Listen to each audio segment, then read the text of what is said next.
So establish trust by having the other person's best interests in mind. The next aspect of giving effective feedback is to pick an appropriate time for that feedback. In a perfect world, you give people feedback as soon as possible after the behavior that you are trying to change. So I have a cat. If I'm gone for the day and I come home and he has scratched up the couch sometime during the day, it doesn't help to punish him when I get home, right? He doesn't see the connection between the behavior, tearing up the couch, and the punishment.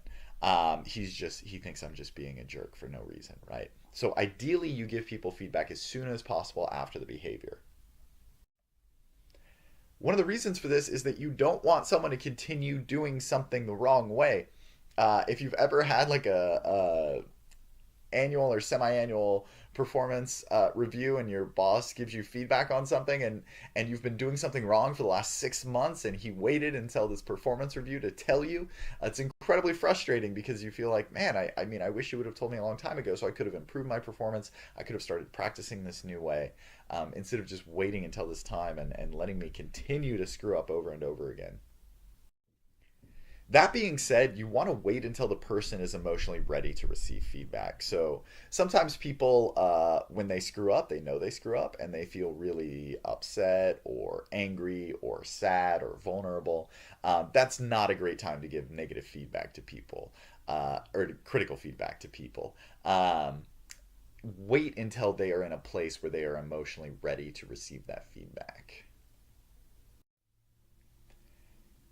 To give effective feedback, we establish trust that we have the other person's best interest in mind. We pick a time when we try to give them feedback as soon as possible, but we wait until they're emotionally ready to receive it. And then the next step we're going to talk about is that you begin by listening. You want to hear the other person's side of the story. When you give feedback to people, you want to begin by listening. I know that seems counterintuitive because we think of feedback as telling other people things, right? But when you begin by listening, you hear the other person's side of the story. You get important context that you might be missing. I kickbox, and when you spar in kickboxing, it's actually a lot safer to spar with someone who's really, really good at kickboxing because they're very controlled. They know what they're doing. They know how to hurt you without injuring you.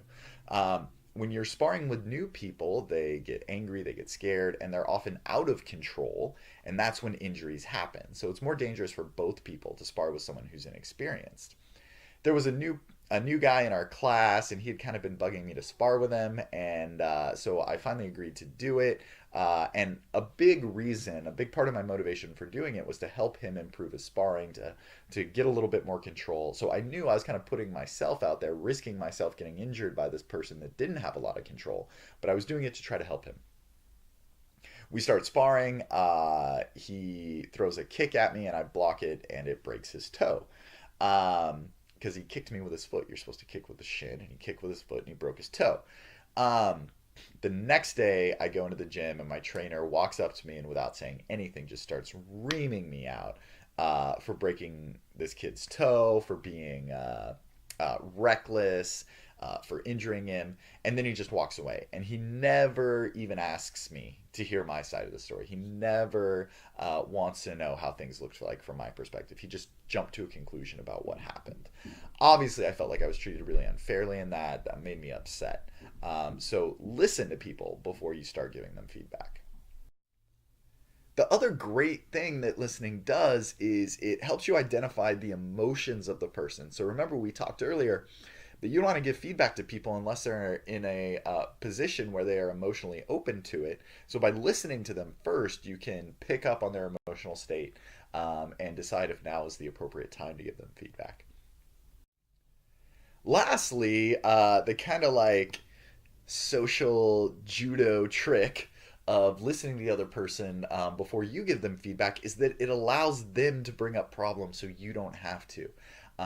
People are surprisingly self aware. Often they understand what their weaknesses in performance are. They know what they've done wrong. So if you ask them, hey, how was your performance last quarter? How do you think you did on that presentation? How do you think you did on that report? They will often bring up their own shortcomings so that you don't have to. And now suddenly, instead of you criticizing them, it becomes a discussion about what they can do to improve. People are much more open to criticism if they criticize themselves as opposed to being criticized from the outside. So when they say, hey, I felt like my slides were really disorganized in my presentation and that's something I want to improve on, you can say, oh, yeah, I noticed that same thing as well. Let's talk about how you can improve on that going forward. So by listening, you allow them to bring up issues so that you don't have to, and it makes them feel less like they're being attacked by you.